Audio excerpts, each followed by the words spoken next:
सिर्फ बिस्मिल्लाहिर्रहमानिर्रहीम। मजा आ गया, मगर हमारी तकदीर तो इससे भी फूट गई।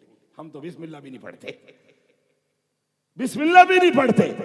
बिस्मिल्लाह वाला बरकतिल्ला, ये ऐसी सुन्नत है कि खाना बरकती, लजीज और कोई नुकसान नहीं होगा आपकी बॉडी को। करके तो देखो, मगर हमने नहीं करना। हमने तो दुश्मनी ले ली, शैतान को अपने गिरेबान में बांध लिया। कहने लगा तो कैसे होगा अगर ये सारे के सारे बिस्मिल्लाह पढ़ते रहेंगे, भूखे ही मरेंगे। ना ऐसे भी लोग। उसने अपना सीध लगाई और उड़ के एक नवाब साहब के घर बैठ के जाके, एक नवाब साहब के घर बैठ के जाकर, सबसे बड़ा घराना इलाके का। उसने कहा यहाँ आ जा भाई, बैठ। नंगे दोनों वहीं बैठ गए नवाब साहब के दस्तरखान पे। नवाब साहब ने अकड़ में खाना शुरू कर दिया बगैर बिस्मिल्लाह के। ये भी खा रहे नवाब साहब और शैतान भी खा रहे, लजीज लजीज खाना शुरू कर दिया। थोड़ी देर के बाद नवाब साहब की बीवी नवाबनी, नवाबनी तो वो नवाबनी पानी लेके आई। शैतान ने उसमें थूक दिया। कहे में भाई, हाँ, जो बगैर अल्लाह के नबी की सुन्नत के खाना पानी होगा, अल्लाह की कसम वो तो डाउटफुल होगा। लिख के रख लो आप नौजवानों, समझ मारी नहीं आ रही। डाउटफुल होगा हर वो काम जो अल्लाह के नबी की सुन्नत से खाली होगा।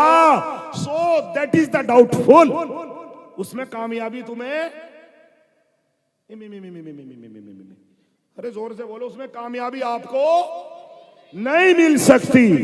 डाउटफुल हो गया। उसने कहा, उसमें शैतान ने थूक दिया। बस ये तो था तो बेचारा मुसलमान ही, कहीं ना कहीं उलमा से मौलवियों से भी मुसाफे करता था। बस इसने देखा यार इसी का तो खाना खा रहे, और इसी का खाना खाते खाते इसी के उसमें थूक भी रही, अच्छी बात नहीं। इसने एकदम हाथ मार दिया, वो पानी भी कर गया। नवाब साहब ने कहा दिमाग खराब हो गया, पागल हो। नवाब का गुस्सा नवाबनी पे। वो कहने लगे भगवान पता नहीं कैसे छूट गया, बड़ी मजबूती से हाथ टूट गई, फला हो गया, पानी बिखर गया। हाथ जोड़ के बेचारी कहने लगी हुजूर दोबारा लाती हूँ, कोई बात नहीं, छूट गया। ये पता नहीं रसूलपुर के भाई ने छुटवाया, नहीं समझ में आ रही बात। उसके बाद बेचारी दोबारा पानी लेके आई। लिखा है कि शैतान ने इसमें सिनक दिया। अब इसका बेचारे का गरीब का यूं समझा एहसान होता ना गांव के लोगों में। उसने कहा यार भले आदमी इसी के दस्तरखान में मजे से खाना खा रहे और इसे बेचारे को सिनक पिला रहे। इसने फिर जो है शैतान की तरफ देखा, देख तो नहीं रहा अब्बा, इसने फिर हाथ मार दिया। शैतान ने कहा दिमाग खराब मत कर, तुझे बोल के लाया था अच्छा काम कोई भी नहीं करना, हर काम बुरा करना। ये अच्छा जी माफी, अब तो गलत हो गया, अब क्या नहीं करूं। शैतान ने तो डंडा उसने नवाब ने तो डंडा उठाया। परेशान बीवी बेचारी परेशान। तीसरी बार पानी लाई, नवाब साहब के सामने पेश किया गया। खड़ा होकर शैतान ने पेशाब कर दिया। अब इसको तो मना कर रखा था तुझे बखेरना नहीं, हाथ नहीं मारना। अब ये खड़ा रहा, कहिए क्या करूं यार, इसी का खाना खा रहे, इसी के साथ गद्दारी कर रहे, और वो भी पेशाब। यार ये पेशाब पीवेगा नवाब बेचारा, इसी का खाना खा रहे। कुछ वफादारी सी आई, रसूलपुर का था ना। अब उसने जो है जैसे नवाब साहब ने मुंह पे लगाया, इसके मुंह से बेचारे के एकदम निकला ला हौला वला कुव्वत इल्ला बिल्लाह। खटाक से शैतान वहीं से भाग गया छोड़ के। ये दस्तरखान पे नंगा बैठा है, दस्तरखान पे नंगा बैठा रह गया। बस शैतान नवाब साहब भी और नवाबनी भी एक वहां मिली। तौबा थी ला हाय उल्ला। क्या हुआ? अरे जिन्नात और भूत बैठा, मोटी मोटी पट्टे नंगा बैठा। नवाब की भी नवाबी गुल और नवाबनी भी बेहोश। उसने कहा क्या हुआ? कि घर में जिन्नात है या भूत है, पता कुछ नहीं क्या है।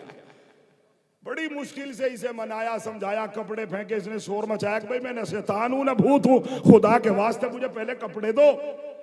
अब था असल में मस्टंडा आदमी ठाड़ा। नवाब साहब ने अपनी सुतनी भेजी, वो आई नहीं उसके। उसने कहा कपड़े भी नहीं आ रहे तो कोई मोटा ही जिन्नात है। खैर बड़ी मुश्किल से लुंगी उंगी भेजी होगी इसके लिए। इसने करके लपेट कर बड़ी मुश्किल से ने कहा भगवान मारियो तो हूं ना, सही बता दूंगा मैं इंसान ही हूं रसूलपुर का। उसने कहा कैसे आया? कि भाई मैं तो ऐसे आया, शैतान बनने चला था, मगर शैतान ने ये काम हवाले करा। बिस्मिल्लाह ना पढ़ने की वजह से नवाब साहब का खाना इसको शैतान पेशाब पिला रहा था, मेरे मुंह से ला हौला निकल गया, भाग गया छोड़ के मुझे कहीं भी। ये अगर ओरिजिनलिटी है अगर कहीं जमाव है तो सुन्नत रसूलुल्लाह में है। हर चीज का इलाज मेरे नबी मोहम्मद रसूलुल्लाह की जिंदगी में अगर आप नेकियां करोगे, अल्लाह की कसम उसका असर आपकी जिंदगी में जरूर आएगा, उसकी आपकी जिंदगी में जरूर आएगा। और अगर आप बदी पे उतर आए, आप शरारत पे उतर आए, आप नशे पे लग गए, आप जिना पे लग गए, आप चोरी के माल पे लग गए, और नौजवान बच्चों, ओ वो बच्चे जिनकी जिंदगी अभी बड़ी होने की तरफ है, लिख के ले जाओ, अल्लाह की कसम आपकी जिंदगी में तबाही जरूर आएगी। जिंदगी में तबाही जिसने करी नहीं, तारीख उठा लो। हमें हर काम को अच्छा या बुरा करने के लिए पिछली तारीख बताती है। हम नेक या बद बनने के लिए अल्लाह के नबी के सहाबा और उनका किरदार हमारे सामने है। एक आदमी सूद का काम करता था। आजकल तो गांव में वबा फैल गई सूद की, औरतें भी सूद ले रही हैं। ये अल्लाह के नबी के तरीके के खिलाफ और हराम है। और ऐसी ऐसी जगहों से सूद ले रही हैं, जैसे अभी मौलाना आसिफ साहब ने फरमाया कि फिर वो उनकी इज्जतों से भी कहीं कहीं खिलवाड़ करने लगते हैं। 20,000 रुपए ले रही है, अब 500 रुपए या 200 रुपए या 100 रुपए पर डे दे रही है। अब लिए थे 20,000 और वापस कर रही है 25,000। हराम।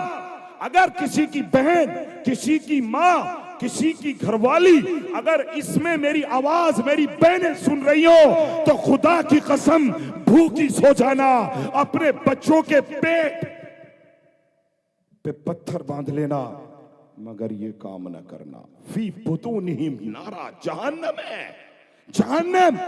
हमने खुद उसको मोल लिया है। बिल्कुल ना काम करना। सूद कहने को बहुत आसान और घुमावा मीठा सा लफ्ज लगता है सूद, लेकिन अल्लाह की कसम और नौजवान बच्चों और जिम्मेदारों, कुरान ने इसको हराम करार दिया। और इतना शदीद हराम, मेरे नबी मोहम्मद रसूलुल्लाह ने फरमाया, सूद खाना सूअर खाने से ज्यादा खतरनाक है। हाँ, सूअर खाने से ज्यादा खतरनाक है। इसके इतना बड़ा गुनाह है कि आपकी जिंदगी में उसके असरात 1,100% नहीं 1,000% आएंगे। अब जिसका दिल चाहे सूद की लाइन इख्तियार कर ले, और जिसका दिल चाहे भूखा रह ले, मगर सूद न ले।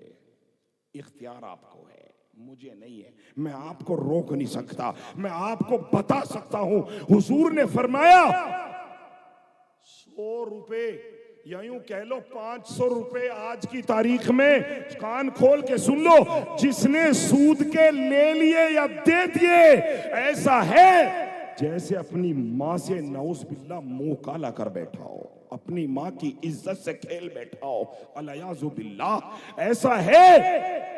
सुअर खाना इसके सामने कमजोर है, छोटा है। कितना बड़ा गुनाह है। अल्लाह की मखलूक, मासूम जानवर इस आदमी से नफरत करते हैं। अब जिसका दिल चाहे इस गुनाह को इख्तियार कर ले, और जिसका दिल चाहे तौबा कर ले। एक तारीख में हमें एक बहुत बड़े सूदखोर का वाकया मिलता है। बेशुमार लोग हैं तौबा किए हैं, मगर जिनका एक वाकया सरे फहरिस्त है जो मुझे याद आया। एक तारीख में आदमी गुजरा है जिसका नाम था हबीब अजमी। याद रख लो उसको, नाम को। उसका नाम था हबीब अजमी। सूदखोर था, बड़ा सूदखोर। इतना सूदखोर था कि किसी पर एक मरे हुए बकरे का कान और सर भी ना छोड़े। हबीब अजमी एक दफा किसी मजबूर के यहां सूद लेने जा रहा था। सूदखोर को आपने देखा ना देखा हो, मैंने देखा है। सूदखोर एक कील भी नहीं छोड़ता, कील 10 रुपए भी नहीं छोड़ता, क्योंकि उसके खून में हो जाती है ये बात। भाई अल्लाह से तौबा कर लो, बचो ऐसी चीज से। अल्लाहुम्मा हफ़ज़ना मिन। वो जा रहा था, उसका दरवाजा खटखटाया और उसे कहा लाओ मेरा सूद दे। वो रोता हुआ हाथ जोड़ के आया, कहने लगा हुजूर मैं माफी चाहता हूँ, आपका सूद वक्त पे नहीं पहुंचा पाया। आओ मैं अपने घर में दिखाता हूँ। मेरे घर में मैं मांग के या कहीं से उठा के बकरे की सीरी लेके आया हूँ। बच्चे 3 दिन से फाके से हैं, घर में कुछ नहीं है खाने को, आपको कहां से सूद दूं, कहां से सूद दूं? मेरे घर में ये सिर्फ बच्चों के लिए बकरे की सीरी पक रही हैं, यही मेरे घर में अभी कुछ है, मुझे माफ कर दो। हबीब आजमी इतना संगदिल निकला, इतना पत्थर दिल था, कहने लगा नहीं, मुझे कोई मतलब नहीं है, मुझे तेरे से कोई हमदर्दी नहीं है, मुझे सूद चाहिए। उसने कहा हुजूर मेरे बच्चे भूखे हैं।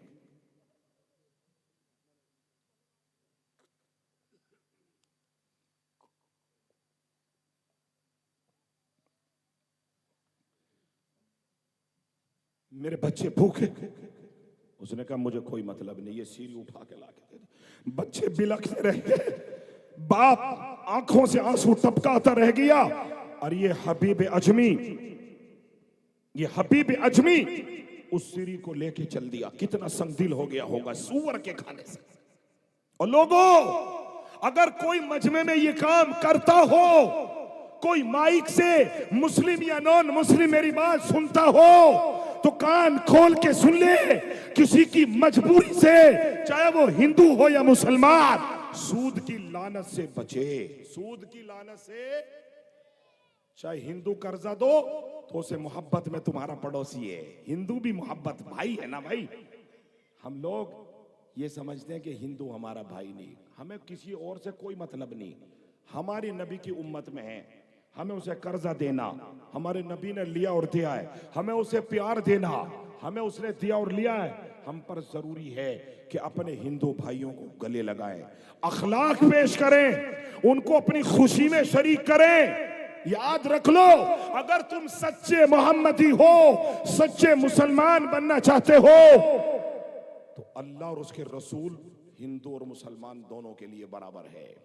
हम देहरादून में उस सुन्नत को जिंदा करते हैं। हमारे यहाँ सुबह से शाम तक जितने मुसलमान आते हैं, उसमें सिख भी होते हैं, उसमें हिंदू भी होते हैं। हम सब की मदद करने के लिए बैठे हुए करते हैं अल्हम्दुलिल्लाह। कल भी पूरा दिन इसमें यहाँ स्टेज पर ऐसे भाई गवाह हैं कि एक हिंदू भाई के लिए मैंने अपना पूरा दिन पूरी रात गंवाई है। क्यों?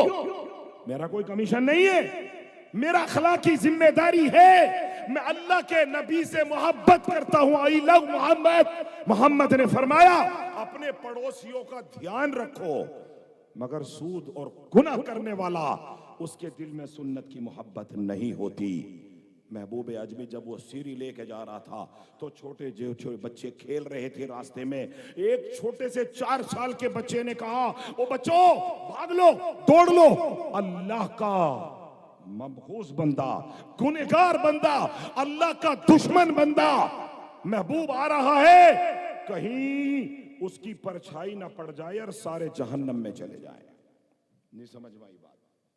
बच्चों ने कहा, खेलते वाले मासूम बच्चों ने कहा महबूब आजमी आ रहा है, जल्दी भाग जाओ, रास्ता छोड़ दो, कहीं इसकी परछाई या इसके पैर की जगह पैर ना पड़ जाए और हम भी जहन्नम में चले जाए। ये बात हवा ने महबूब आजमी के कान में डाल दी।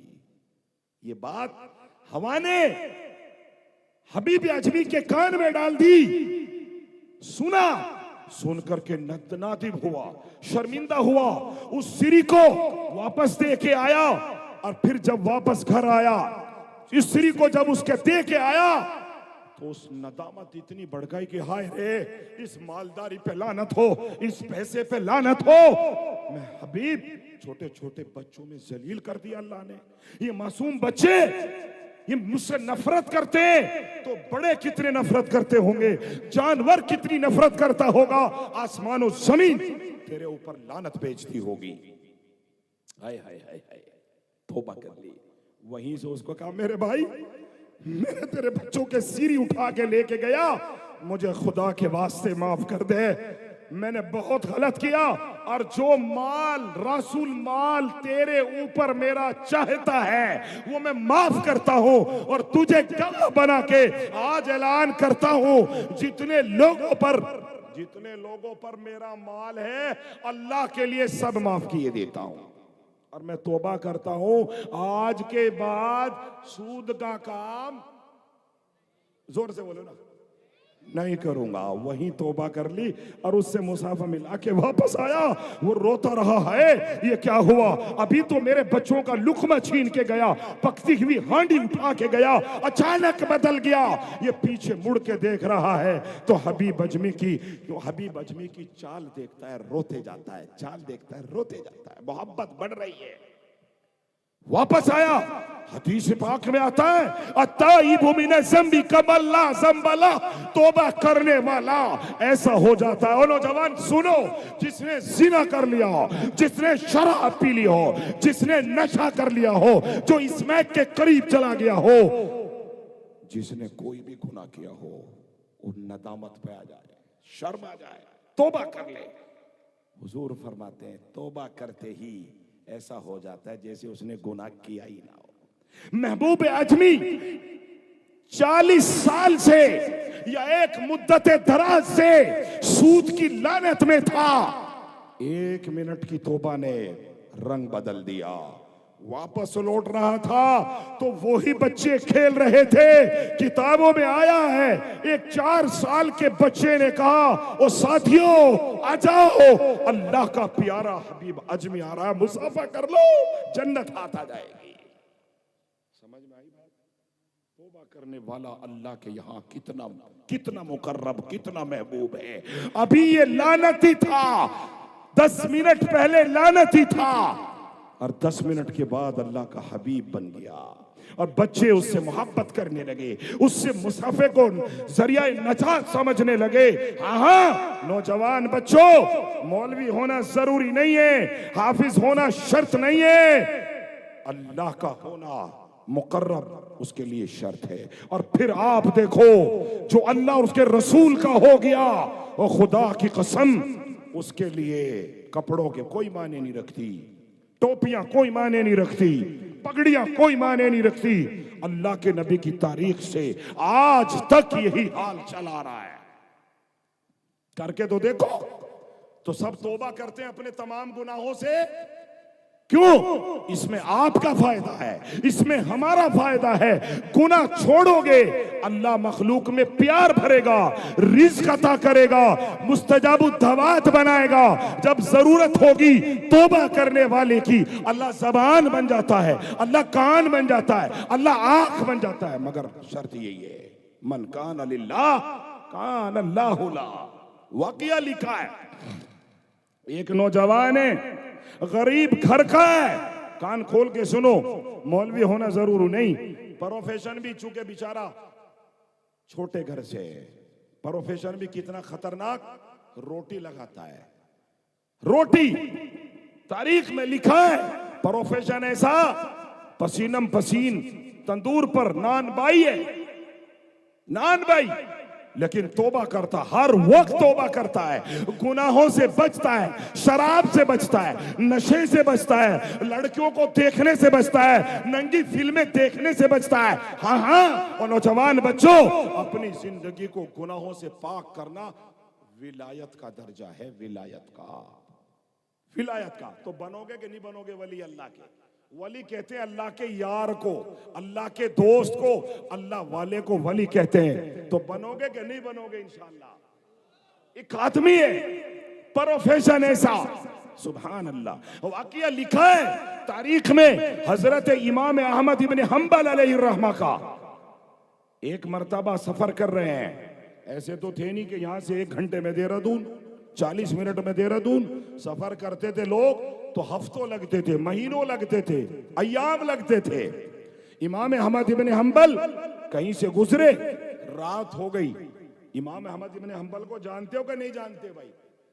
भाई इमाम अहमद इब्न हंबल को जानते हो? कहाँ के थे? गागल हेडी के हैं? तुम्हें तो ये भी नहीं पता बाउलो। 4 दुनिया के बड़े इमाम हुए हैं, उनमें एक बड़े इमाम ये भी हैं। 4 बड़े इमाम में इमाम अहमद इब्न, जैसे हमारे इमाम है इमाम अबू हनीफा, ऐसे ये इमाम अहमद इब्न हंबल भी बहुत बड़े नबी हैं। दुनिया के कई मुल्क हैं जो उनके फिका को मान के जिंदगी गुजारते हैं। बड़े आदमी थे, बड़ा अल्लाह वाला, अपने दौर का बहुत बड़ा अल्लाह वाला। यानी ज़ियारत भी हो जाए तो शायद यकीन ये है कि जन्नत का सामान बन जाए। इतना बड़ा आदमी, मस्जिद में रात हो गई तो एक मस्जिद में रुके, नमाज पढ़ी, पानी पिया, अपनी पोटली खोली और खाना खाया। खाना खा के हाथ धो के टेक लगाई थी, इतने में आ गया मुअज्जिन, कहले बड़े मियाँ, ए बड़े मियाँ, जी भाई बाहर निकलो, ताला लगाना। हमारे यहाँ भी तो ये चल रहा है ना पेटेंट अभी, इसका मतलब ये पुराने जमाने से चल रहा ताला ठोकने का काम है। जैसे हमारे चलो पुराने जमाने में तो मस्जिदों में ताला ठोकते थे लोग। एक दिन में रुड़की गया, नाम तो नहीं लेने का, नाम का, चूंकि कहीं ना कहीं प्रधान जी इरशाद बैठे, बता देंगे जाके, नेताओं का कुछ भरोसा नहीं है।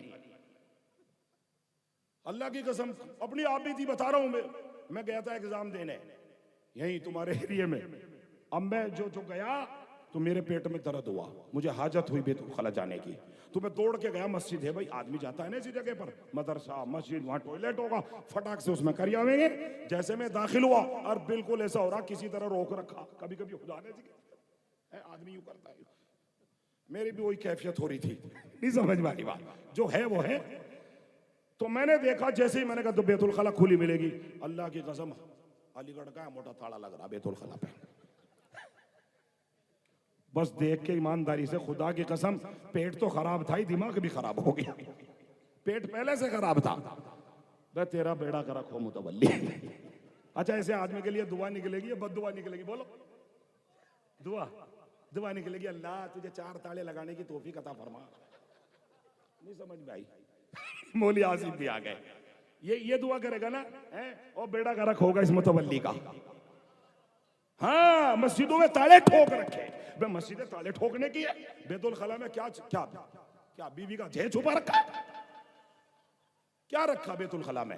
ओ लान, ऐसे ऐसे मुतवल्लियों बैतुल खलाओं में भी ताले ठोकते हो। ओ खुदा की कसम, ये नाजायज है। सफाई का एहतमाम करना तेरी जिम्मेदारी है, वरना मुतवल्ली छोड़। क्या समझे? ठेका पकड़ लिया, ठेका लोगों ने, मैं मुतवल्ली यूं करके चले आई। ये कौन है? सदर साहब है। तेरे फट्टे ऐसे पड़ेंगे, तुझे सदर बना देंगे फरिश्ते। थोड़े दिन रुक जा। नहीं समझ में आ रही बात? समझ में तो आ रही होगी ये बात, तुम्हारे नहीं आ रही? सब बैठेगा कमेटी में, वाह हजरत हाजी साहब को सदर बना है, माशाल्लाह, मैं सब तैयार हूं जी। थोड़े दिन रुक जा, थोड़े दिन रुक। 40 साल, 50 साल, 35 साल, थोड़े दिन रुक जा। और रब की कसम, इमाम अहमद इब्न हंबल को मनासिब से पूछो, बोली सईद से पूछो, तारीख उठाओ। इमाम अहमद इब्न हंबल को 100 कोड़े रोज मारे जाते थे। कितने? और रसूलपुर वाले मेरी दिमाग में बिठा लो बात, कितने? क्यों क्यों क्यों मारे जाते थे? कोई जुर्म किया था? कोई जुर्म किया था? ना, मुजरिम नहीं थे। इन्हें प्रधान बनाया जा रहा था, अल्लाह की कसम, इन्हें गवर्नर बनाया जा रहा था। और यहाँ प्रधान, छोटी सी प्रधानी 5 साल की है, शराब तक बांट रहे। शराब अभी से तैयारी शुरू कर दी। हमारे इलाकों में, तुम्हारा तो, तुम तो अच्छे लोग हो, ये तो सहारनपुर का एरिया, मज़ाहिरुल उलूम का एरिया है ना, बड़ा नेक एरिया है। हमारा मुजफ्फरनगर का एरिया, अभी से शराब इकट्ठी करनी शुरू कर दी, इनका बेड़ा गर्क हो जाओ। नहीं समझ में आ रही? पैसे बांट रहे, पैसे लेने वाले जहन्नमी, पैसों की जद में वोट देने वाले भी जहन्नमी। अच्छा आदमी समझ के वोट दो। हालांकि मुझे सियासत की कोई बात नहीं करनी, मगर मुझे ये बताना है, अच्छा आदमी चाहे हिंदू हो चाहे मुसलमान, जो यतीमों का ख्याल करे, जो राहों का ख्याल करे, जो बेदखलों पे ताले ना ठोके, नहीं समझ में आ रही, उसको वोट दो। ये कोई मतलब नहीं है हमारा, ये कोई मतलब नहीं। अल्लाह ने सबको बराबर बनाया। अज ये तो अंसारी का, हम नहीं देने के। अबे तू कहेगा, तू सुनने का? अज ये तो गाड़े का। अबे गाड़ा कोई आदमी नहीं होता, भाई भाई है। इन्नवल मोमिनूना इख्वा। अगर तुम जन्नत में जाना चाहते हो, अगर तुम अल्लाह के नबी से मोहब्बत करते हो, तो दिमागों से निकाल दो, हम सब भाई भाई हैं। हम सब हाथ उठा के वादा करो कि बिरादरीवाद नहीं होगा, हम सब। वैसे हाथ उठा रहे या सच में ही अमल भी कर लोगे? मैं कहा यहाँ तो हाथ उठाना बहुत आसमान का, आसमान को तोड़ेंगे, आज तोड़ेंगे, तेरा बाप भी नहीं तोड़ने का। झूठे हाथ ना उठाया करो, सच्चे हाथ उठाओ, दिल से लो बात को कि हम कभी भी, हम अल्लाह के लिए जिएंगे, अल्लाह के लिए मरेंगे। जो भी फैसला करेंगे किसके लिए करेंगे? अल्लाह के लिए करेंगे। इमाम अहमद इब्ने हंबल गुजर रहे, ताला लगाऊं जी मस्जिद में। उसने कहा भगवान अल्लाह का घर है, यही तो कयाम करूंगा, सुबह को चला जाऊंगा अल्लाह सुबह, अब ठंड हो रही है, रात हो रही है, मैं कहां जाऊं? उसने कहा जी मुझे कुछ पता नहीं कहां जाऊं, या तो मुतवल्ली साहब ने ताले को कह रखा, अब किसी का पजामा खराब हो या कुर्ता खराब हो, जायज नहीं है मस्जिदों के गुसल खानों में और बैतुल खलाओं में ताले लगाना। किसी से फतवा मंगवा लो, एक दो बैतुल खला जरूर छोड़नी चाहिए, ताकि कोई बिसाती, कोई मजदूर, कोई बेचारा बाहर का आने वाला, उसे हाजत हो तो अपना इस्तंजा करके अल्लाह के घर में हाथ जोड़ सके, अल्लाह के घर में सजदा कर सके। समझ मारी नहीं आ रही? ये मुतवल्ली की जिम्मेदारी है। इमाम आजम ने हंबल को मुतवल्ली ने खींच के बाहर कर दिया कि यहाँ खड़ा हो। उसे नहीं पता कितने बड़े आलिम हैं, इनकी ज़ियारत के लिए लोग तरसते हैं, जानता ही नहीं था। थोड़ी देर के बाद इमाम साहब ने सोचा अब कहाँ जाऊं, है इधर देखा उधर, उसने देखा हो वो बाहर एक तंदूर जल रहा, उसने सोचा यार ठंड काट रही है, चलो वहीं जाके बैठ लूं। हाय हाय हाय, बड़े मियाँ तस्बीह ली हाथ में, उसके पास गए तो देखा कि नौजवान लड़का पैंट पहन रहा है, बनियान पहन रहा है, तंदूर पे रोटी लगा रहा है। जाके कहा अस्सलाम वालेकुम, उसने कहा वालेकुम अस्सलाम। बड़े मियाँ ने पूछा बेटे तेरे यहाँ बैठ जाऊं टीन शेड के नीचे? कहा बड़े मियाँ मेरा क्या जा रहा, बैठ जाओ, मेरा क्या जा रहा है, बैठो। एक से दो भले, रात गुजरेगी, एक बोरी आटा लेके बैठा बेचारा नौजवान, सारा आटा लगा दिया। जब आटा खत्म हो गया और रात का तीसरा पहर शुरू हो गया, मुस्कुरा के कहने लगा बड़े मियाँ रोटी तो खा ली, रोटी दे दूं? बड़े मियाँ ने कहा तू क्या रोटी खिलाएगा, 3 घंटे से बैठा, तूने एक बात तो करी नहीं मेरे से, क्या रोटी खिलाएगा? कहने लगा बड़े मियाँ मैं माफी चाहता हूँ, बड़े मियाँ मैं माफी चाहता हूँ, मुझे अल्लाह से तौबा करने की आदत है, हर वक्त हर लम्हा। हाफिज नहीं है ये, मौलवी भी नहीं है, अमीर साहब भी नहीं है कि मिसवाक इसे छाती में ठोके फिर रहा। नहीं समझ में आ रही बात? तंदूरी नान भाई है। कहने लगा बड़े मियाँ माफी चाहता हूँ, आदत है मुझे अल्लाह से माफी मांगने की, इस्तगफार करने की।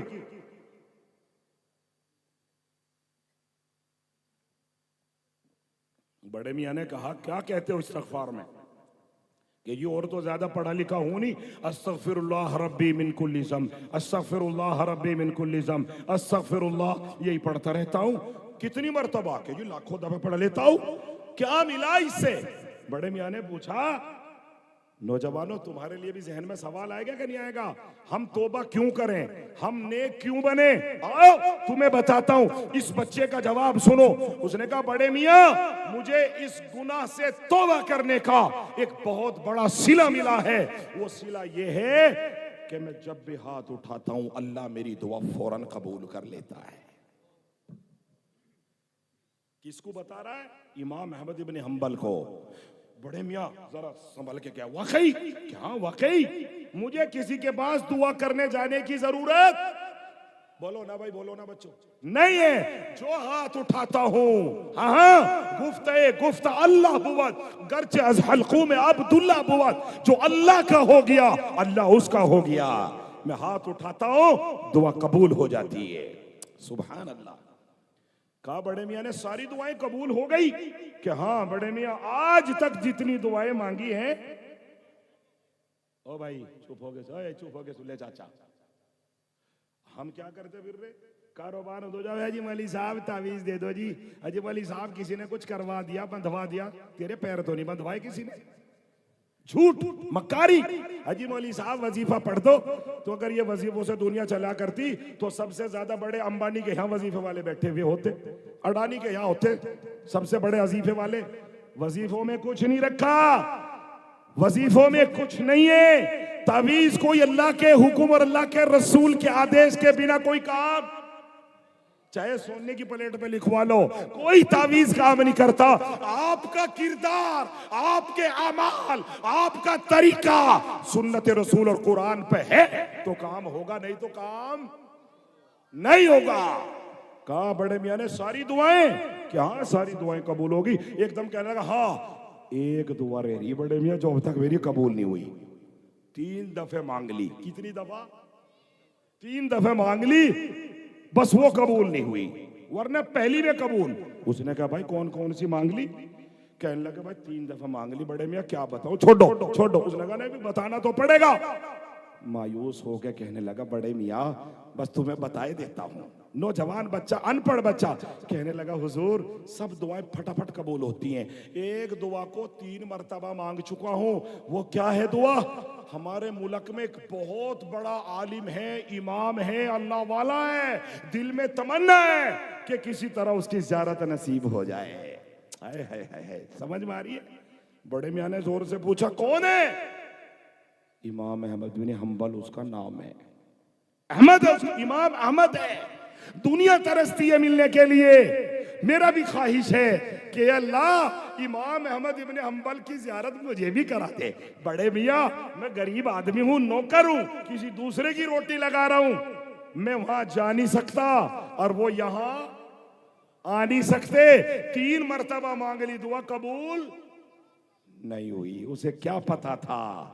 इमाम अहमद हमने पीछे से उठ के उसके कंधे पकड़े, कंधे पकड़ के जोर से हिलाया, हिला के खड़ा हो गए। खड़े हो के उसका माथा छूमा, मुंह छूमा और कहा मेरे बच्चे अल्लाह की कसम तू सच में मुस्तजाबुद दावत है, सच में तेरी दुआएं कबूल होती है। मैं इमाम अहमद इब्न हंबल हूं, मैं अहमद इब्न हंबल हूं। मुझे अल्लाह ने अपने घर से धक्का दिलवाया और तेरे तंदूर पे भेजा। सच में तेरी दुआ कबूल हो गई, वाकई तेरी दुआएं कबूल होती है। मैं वो बड़े मियाँ को, इमाम अहमद इब्न हंबल को देखा, बच्चा पीछे हटा, पैरों में गिर गया और कदम चूमने लगा। हजरत मैंने आपको पहचाना नहीं है, मैंने आपको समझा नहीं है, मैं तो आपकी कई साल से ज़ियारत को तरस रहा हूँ। बड़े मियाँ हजरत मुझे माफ कर दीजिए, कदमों में गिर गया। हजरत ने कहा नहीं कोई मलामत नहीं है, तुझे पता ही नहीं था, तेरी दुआ तेरे सामने खड़ी है। मेरे बच्चे वाकई सीने से लगाया और कहा अगर तू चाहता है तो तू मेरे साथ जा सकता है, मैं तुझे अपने साथ रखने के लिए तैयार हूं और सारी जिंदगी तेरा साथ निभाने को तैयार हूं। लेकिन बच्चे ने कहा बस आपकी ज़ियारत हो गई, मेरी तकदीर चमक गई, मेरी पीछे माँ है, जिस माँ को रुला रखा है, जिस बाप को रुला रखा है, जिस समाज को तबाह कर रखा है। हाँ हाँ, बच्चे ने कहा हजरत मैं आपके साथ नहीं जा सकता, पीछे मेरे बूढ़े माँ और बाप है, मैं रोटी पकाता हूँ, अपने बूढ़े माँ बाप को खिलाता हूँ, उनकी खिदमत करता हूँ। मैं अगर चला जाऊंगा तो उनकी खिदमत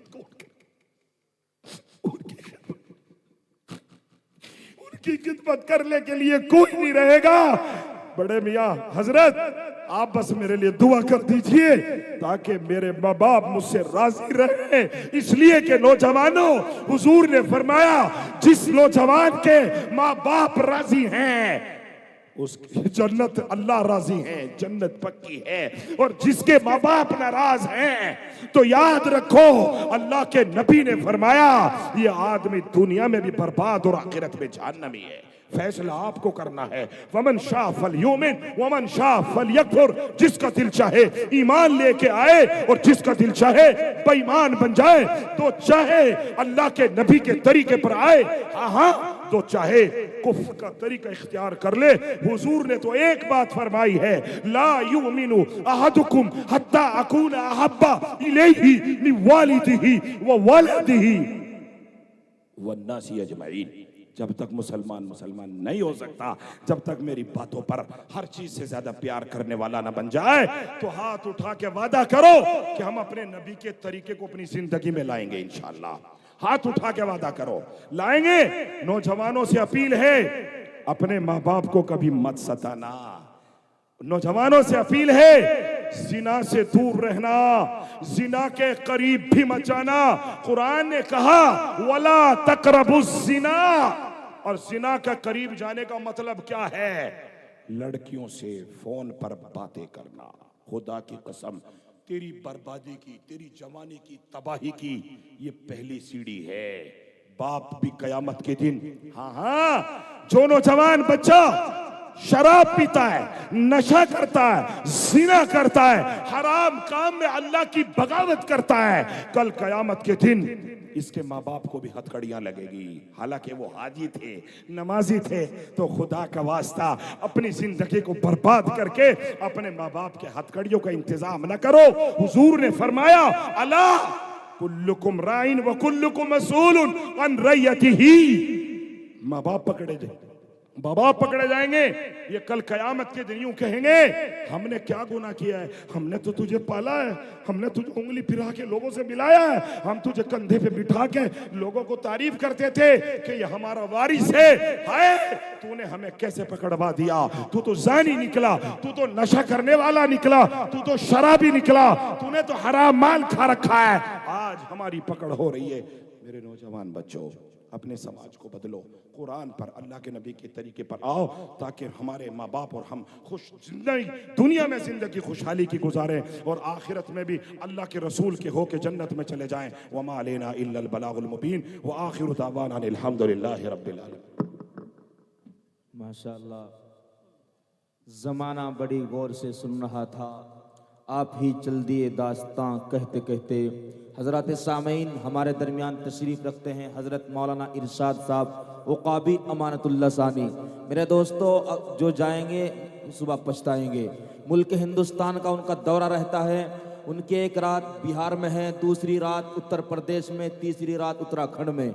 अल्हम्दुलिल्लाह यहाँ की इंतज़ामिया और कमेटी की मेहनत से आज यहाँ आपके यहाँ तशरीफ़ रखते हैं। इंशाअल्लाह बहुत जल्द वो आपके दरमियान होंगे।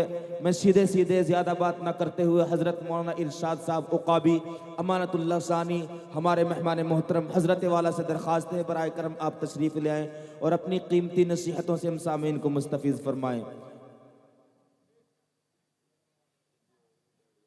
हज़रात सामीन, इसलिए तमाम अहबाब तशरीफ़ रखें। अल्हम्दुलिल्लाह, और आपको बतलाता चलूँ, आज का ये बहुत खूबसूरत प्रोग्राम जिनकी निगरानी में चल रहा है, गुज़िश्ता साल भी, इस साल भी अल्हम्दुलिल्लाह वो बैठे हुए हैं